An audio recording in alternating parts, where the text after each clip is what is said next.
Hello. Today's video we are going to work on an accumulation of exercises to teach you how to walk fast, how to prepare yourself to run, how to prepare yourself to skip, or post recovery. So it was a question of how to walk faster, and which in turn, when you're walking faster, you want to learn how to properly march, skip, and all of the above to get you into the place where you can run. We're going to jump into these exercises. And I'm going to ask you to do me a favor, hit the like and make sure you subscribe to this video.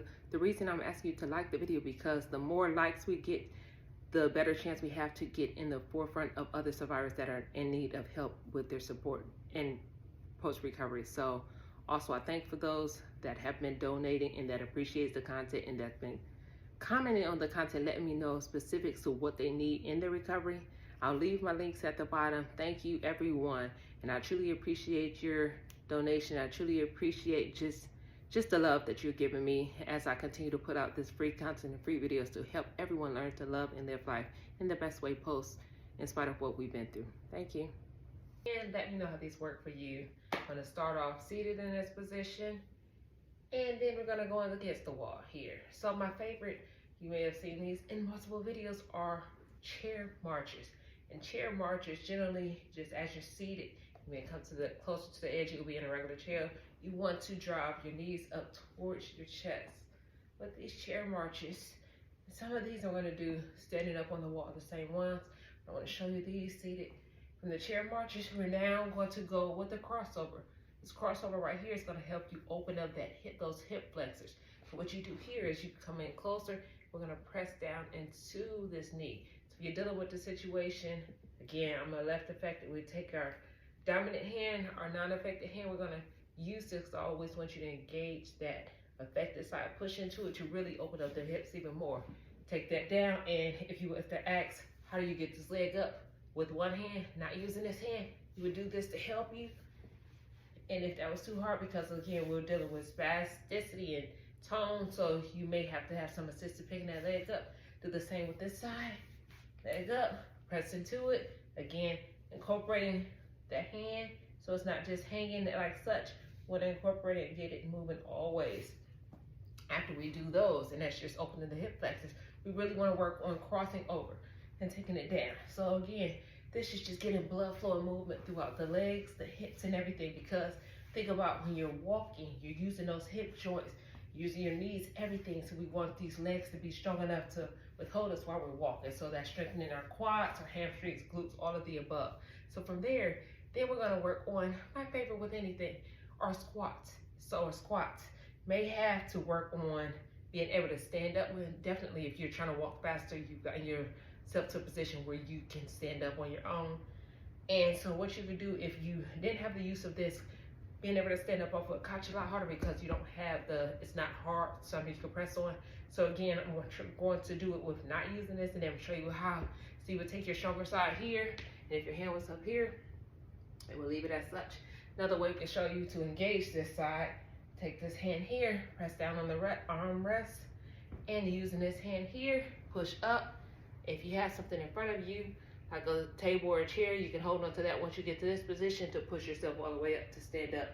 So again, go back down. As you see, I place my hands down here. If you're both of you want to engage both hands that way, you can push off of the couch and back down. And keep those hands if you want to keep one up here. So our squat position from there, and now that I'm standing up, very important to strengthen yourself in the chair first before you get up and working on your balance. And this is important. We're going to use the wall as a balance. You may be strong enough to do these exercises off the wall, but for balance purposes, we're going to be against the wall, so you can use both. So if you want to test yourself, come off the wall, you can do this or use the wall. So we're going to do our seated marches. We're doing our standing marches using the wall. And from this position, we're not only going to do our regular marches, we're going to do extensions. So with the extension, we're working on strengthening quads, hamstrings, and baby, you got core muscles working here when you do this extension. Core muscles working because you're tightening up through everything to keep that leg up. And we'll do this again. Focus, strengthen. If you feel you need to assist it, we can take this hand, bring it in, and we can really stretch it out even more. You can leave it up here. Do one of these. And this, so being working on one side at a time, will help you to work on balance purposes, so you're not going back and forth, because when you're going back and forth, you can lose your balance pretty quickly.